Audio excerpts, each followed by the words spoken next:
Egypt's Constitutional Court issued a verdict that ruled to dissolve Egypt's upper house of the parliament and the Constituent Assembly. Now, the verdict surprised the country with the possibility of having a legislation vacuum in Egypt. The upper house was promoted to legislate laws after a similar verdict dissolved the lower house. Adel Mahroui tells us more. A new verdict from Egypt's Constitutional Court shook the country. After near a year of investigations, the court found the former elections law and the Constituent Assembly law non-constitutional. This made it rule to dissolve the upper house of the parliament and the former Constituent Assembly. But to avoid the legislative vacuum, Egypt's Supreme Court advised to keep the upper house operating until the lower house is elected. يكشف بشكل جلي. This is an indication that the political Islamic powers did try to monopolize power, but they didn't have the professional caliber to do it properly. And despite that, the verdict will not be applied immediately. It will cause tension in the political street. If the ruling party didn't respect the law, we might see others now who wouldn't. This week, we have seen verdicts that have been treated differently. The court earlier gave the right for military people to vote, while the same law have been submitted before, but the Constitutional Court never mentioned it. The second is the Parliament verdict, where the court decided to keep the upper house operating while it ruled to dissolve the lower house of the Parliament. Yet both were elected by the same law. The verdict will now go to the States Cases Association, which will translate the verdict to administrative actions. However, dilemma rose. If the upper house, that is now an illegal body, continues, it would be issuing laws formed by wrongfully elected group. The situation remains as is. The upper house will keep working and the constitution has gained the public vote. So it will also remain with popular immunity. Part of it because the new constitution gives parliament immunity. The accurate impact of the verdict remains debatable. But what politicians agreed upon, it will give room for anyone to doubt the legality of any future law. Once again, the Constitutional Court causes disruption in the Egyptian political street. While the verdict did not change anything in reality, both the upper house of the parliament and the constitution remain operating. Yet it only made people confused. Adel Mahroui, CCTV, Cairo. And staying in Egypt, Egypt's Antiquities Ministry has criticized a U.S. embassy message to American citizens in Egypt, urging them to be extra cautious because of recent incidents near the pyramids in Giza. A ministry statement on Saturday says the warning is baseless. An embassy message earlier this week urged Americans to elevate their situational awareness when visiting the pyramids because of a lack of visible security or police presence there. It noted incidents of angry groups of individuals surrounding and pounding on cars with visitors, sometimes trying to open car doors. CCTV's Yasser Hakim highlights the effects of these warnings on tourism in Egypt. Visiting the pyramids is a lifelong dream to many people, but according to the latest U.S. Embassy warning, it is not so safe these days to visit the area. The warning is condemned by Egyptian authorities, although tour guides say there is some truth in these concerns. Actually, lack of business made the sellers, the street vendors very persistent and annoying and attacking, you see, by force, pushing hard the tourists. They'd like to get any way to get some money. Of course, this way, pushing them, you see, to leave the area, annoying, of course, discouraging them to come to Egypt. So this affects a lot of which is the big dream for all the Americans to come and see one of the 7 wonders of the ancient world, to come to Egypt. The government hit back at the U.S. warning, saying it's baseless, and the security situation has improved lately in spite of the allegations. Government data showed a drop in harassment against tourists, such as blocking roads or burglary, by 50% in the first quarter of 2013. Meanwhile, the warning by the U.S. Embassy has had harmful effects on tourism in the past. The warning that came from the American Embassy will definitely put a number of people off from coming to the pyramid. And not coming to the pyramid, that means not coming to Egypt, because there's a large number of people, they come for the one-day trip. They come to the only wonder of the ancient 7 wonders of the world, and it's great, it's bad. To solve this problem is more presence of the police and the police in general, and to give also permission to the tourism police to take a strong action with these guys. The latest figures announced by the Ministry of Tourism show an increase in tourist flow by 20% in the last 3 months, a sign of growing confidence in Egypt's efforts to retain security and stability. Analysts say the government is working hard to rebuild the tourism industry, but individual irresponsible acts like the ones at the pyramids would have a damaging effect on these efforts. This is Yasser Hakim for CCTV, Cairo. All right, CCTV's Yasser Hakim is joining us now live from Cairo. Yasser, the Egyptian government has termed the allegations there by the U.S. as baseless. Now, to what extent, though, has that statement by the U.S. angered the Egyptian government?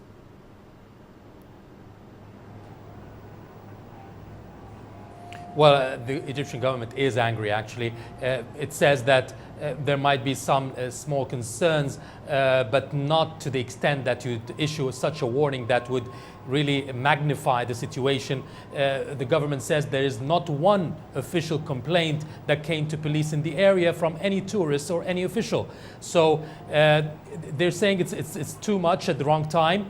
Egypt's tourism industry has been growing in the last few months. The numbers have shown positive trend, an increase of 20% in the last 3 months. And the timing could not have come at a worse time. If you talk about what's happening in Turkey, the Egyptian tourism industry is waiting for tourists who will cancel what is happening, going to Turkey for their holidays after the demonstrations there. And they were hoping these cancellations would turn to Egypt in new reservations. But this could hinder any improvement in the tourism industry in the last few weeks. Yes, you mentioned there that Egypt's tourism industry has been growing, but it had taken quite a bad hitting over the last 2 years because of unrest there in Egypt. Is the government, though, making any efforts to avoid the repeat of such warnings and complaints by tourists?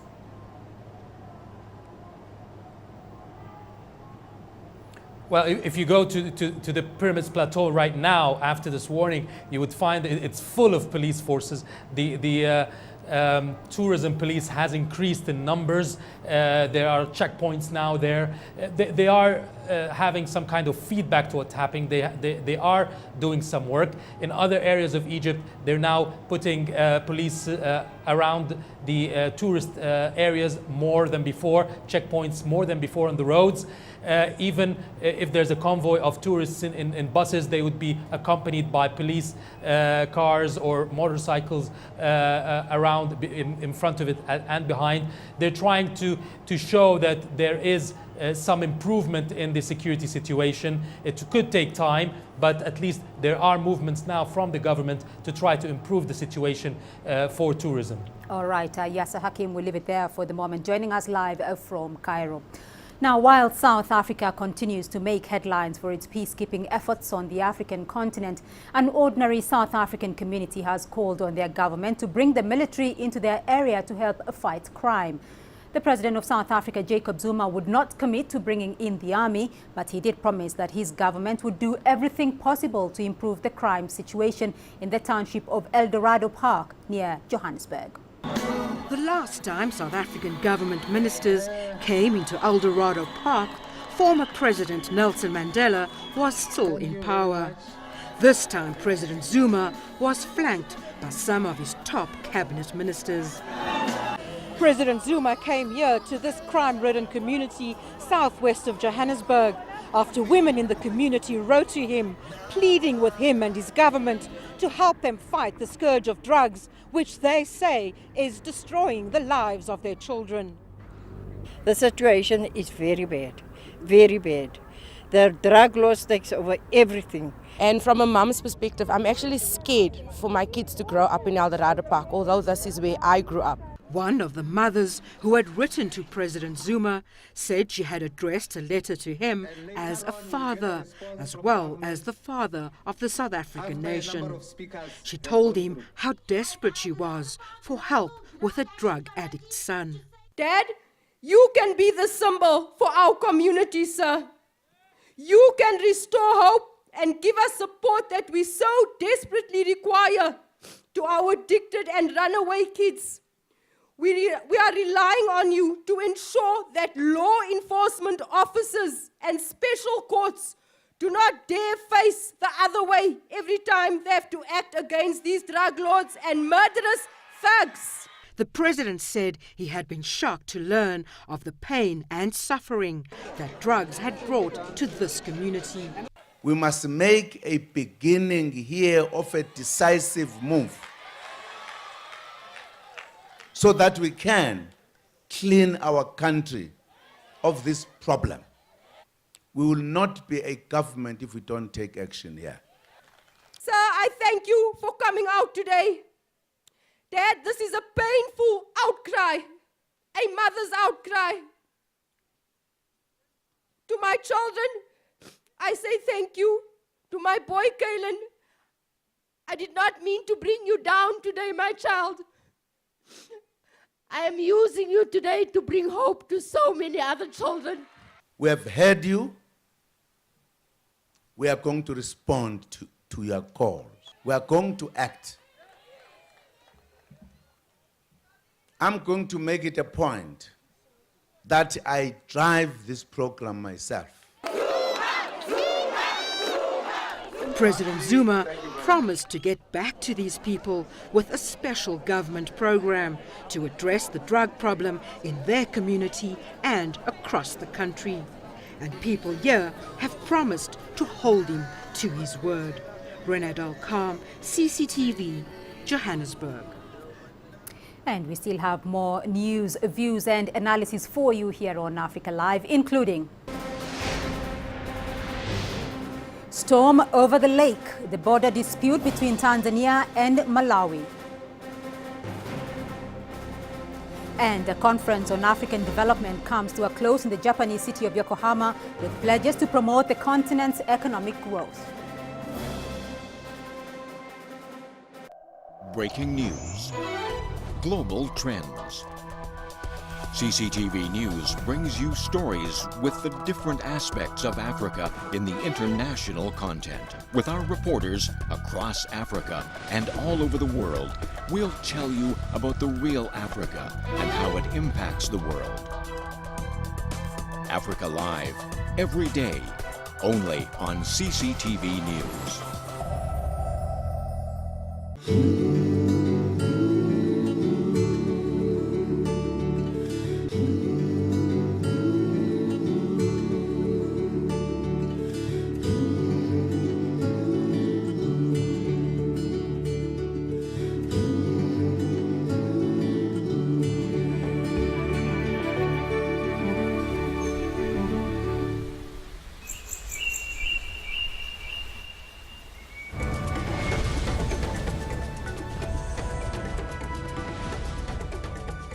Welcome back to Africa Live.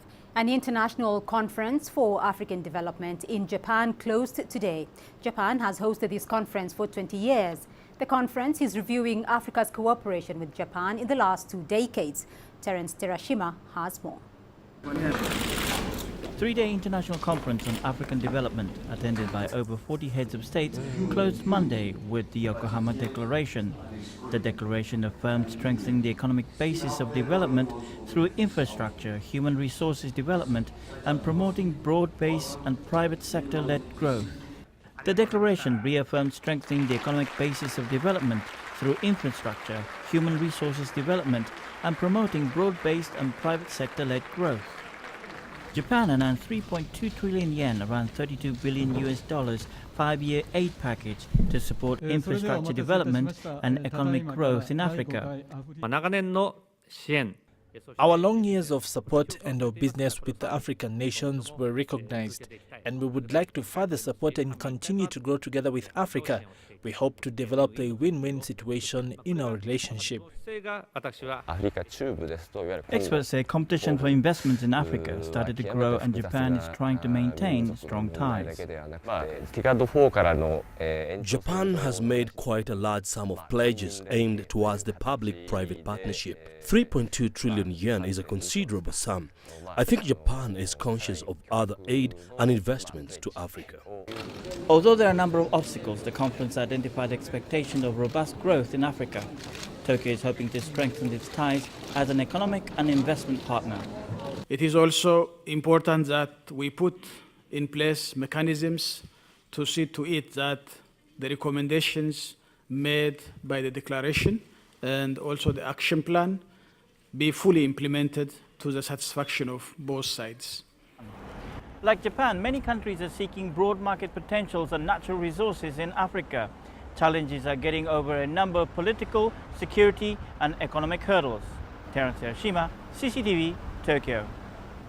Well, let's get more details on the foreign investment in Africa. We are joined by Mr. Ali Khan Sacho, an economist here in Nairobi. Thank you very much for joining us here on Africa Live. Now, thank you, Beatrice. China is investing heavily on the continent. The Brazilians are also investing. The US has made a return, so to speak. Now the Japanese. Why this interest?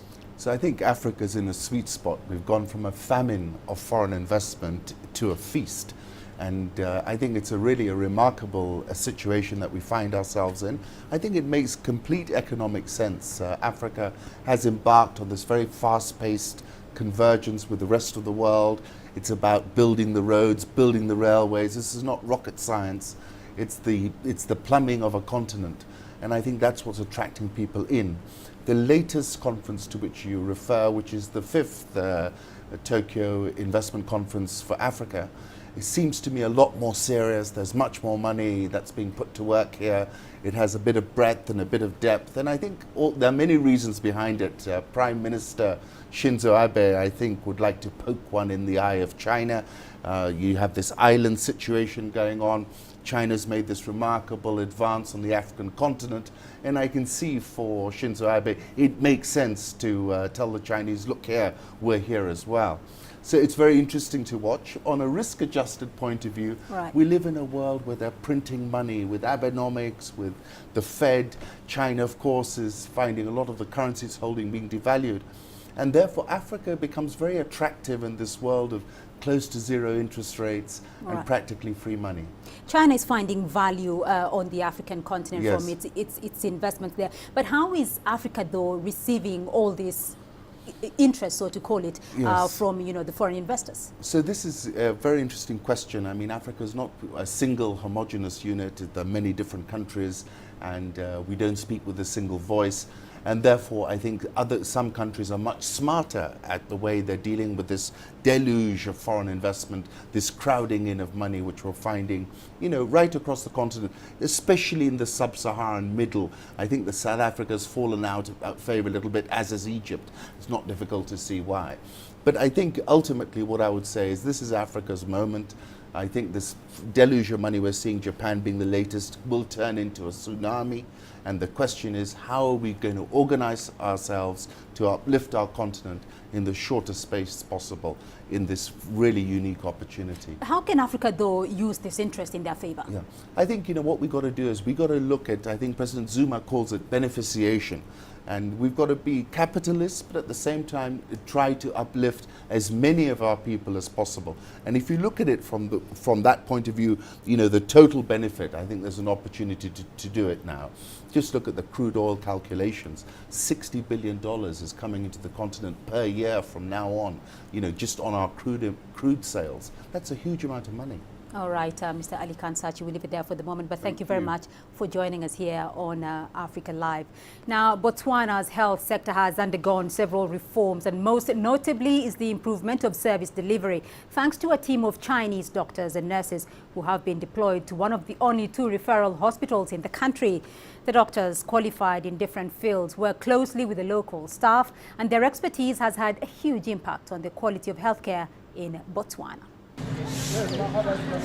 Early morning at the Princess Marina Hospital in Botswana's capital, Gaborone. A team of doctors is hard at work. But this is not your typical team that you would find in any hospital in Botswana. It is made up of a special group of doctors from China sent here with the sole aim of boosting the hospital's services. Princess Marina is one of only 2 referral hospitals in Botswana. With a bed capacity of 567, it caters to an average of 600 patients per month, making it one of the most popular hospitals in the country. Much of that popularity is attributed to the special team of Chinese doctors working here. Since we have Chinese medical teams has been of great help because we're taking services, specialized services to the people, and we also have had some breaking ground procedures done in the country. So this has been really of great help to us, to the country as a whole, not necessarily Princess Marina. Some of the new services offered here include acupuncture, a treatment only found at the Princess Marina Hospital and one that is quickly gaining popularity. I've been here for almost 2 weeks. Since I've been coming here, I'm much better than before. But the Chinese team does not offer its services to patients only. From time to time, they offer training to their local colleagues, some even being sent to China for further specialized training. One such beneficiary is Dr. Ramabu. The Chinese government has got a massive amount of resources. The hospitals were very impressive. They had very clean working theaters that I thought we might want to copy here in Botswana. But it's not all smooth sailing for the Chinese team. Working in Africa has presented its fair share of challenges. So language probably the most important challenge. Second is the culture, religion issues. Many health interventions, which is very popular and common in China, probably is not good in the African region because religion issue. You can't ask the question in the way which China is very normal. Most of these doctors have been forced to leave their families back in China and sometimes go up to a year without visiting them. Like this young couple that came here slightly over a year ago. They have a teenage daughter whom they only talk to on the phone. Yeah, I miss my daughter, but this is a work.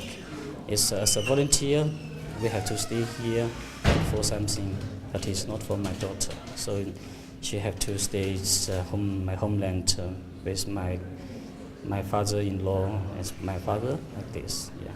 But their work here is cut out, and so every single day they provide their services to the hundreds of patients who need them. And when not in hospital, the Chinese team comes to this house to unwind. For a few hours each day, they share a meal and perhaps enjoy a game or two. They even practice their gardening skills. We just want to kill time. But their efforts have not gone unnoticed. We appreciate their presence here. They have helped us when things were at their worst, when we didn't have enough professionals, medical professionals, doctors, nurses, and so on. And they came to our rescue when we needed that most.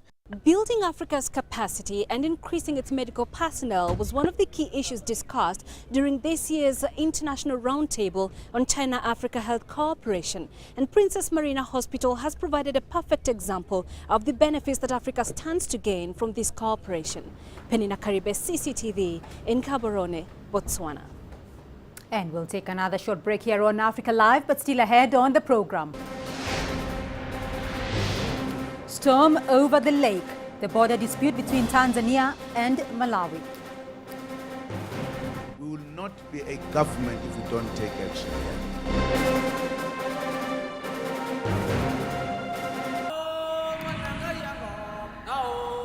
Africa, an amazing world, is coming closer to us.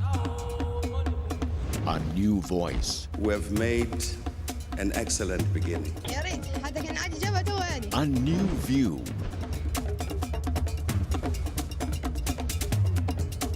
Let's watch together. We deliver news and views. Let's explore together. We get you inside real Africa. Every day, only on CCTV News.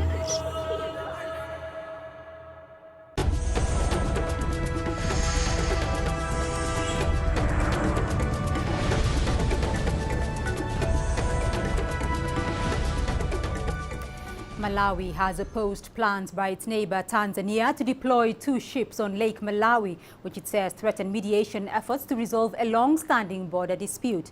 Malawi's Foreign Affairs Minister Ephraim Chiume said on Saturday that Tanzanian government officials had stated publicly that the East African nation was buying 6 new passenger ships, 2 of which were destined for Lake Malawi. Tanzanian officials are yet to comment. Malawi, which sits to the west of Africa's 3rd largest lake, claims the entire northern half of the lake, while Tanzania to the east says it owns half of the northern area. The southern half is shared between Malawi and Mozambique. Last month, Malawi returned to talks aimed at resolving a dispute over Lake Malawi that has soured relations between the two countries and delayed exploration for oil and gas. A new report says the Lord's Resistance Army rebels are funding themselves by elephant poaching and selling of tusks. The report by NAF project called Connie's Ivory also claims the LRA is selling the ivory to Sudanese armed forces. The non-governmental organization carries out research in the Democratic Republic of Congo, the Central African Republic, Sudan and Uganda. The Enough project says the LRA is killing the elephants in the Garamba National Park in the DRC. CCTV's Isabel Nakiria has the details of the report.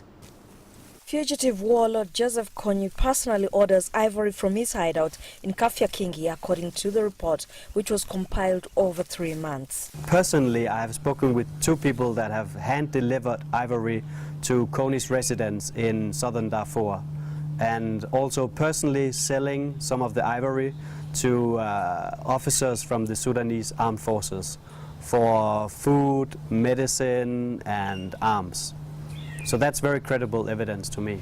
Recent allegations that Sudan was supporting the LRA were denied by the ambassador in Kampala, but Sudanese officials in Uganda have not responded to calls for comment on these latest claims.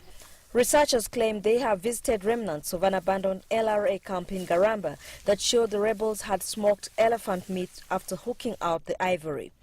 There could be other rebel groups in the Congo that may be participating in the illegal killing of elephants, but park rangers there also point fingers at the LRA. We also got photos from the park rangers that show elephants being mutilated and killed by the LRA rebels. And they have had several encounters with these groups of LRA in Garamba. They have rescued kidnapped people from the LRA that interviewed and gave testimonies about how the LRA is killing elephants. In 2012, the Ugandan military was also accused of shooting down elephants from helicopters, which they denied. Paddy Ankunda, Uganda's army spokesperson, speaking on phone, welcomed the new report, saying it wasn't surprising that the truth has been brought out. Ankunda said these were one of Konyi's bizarre actions to survive in the jungles.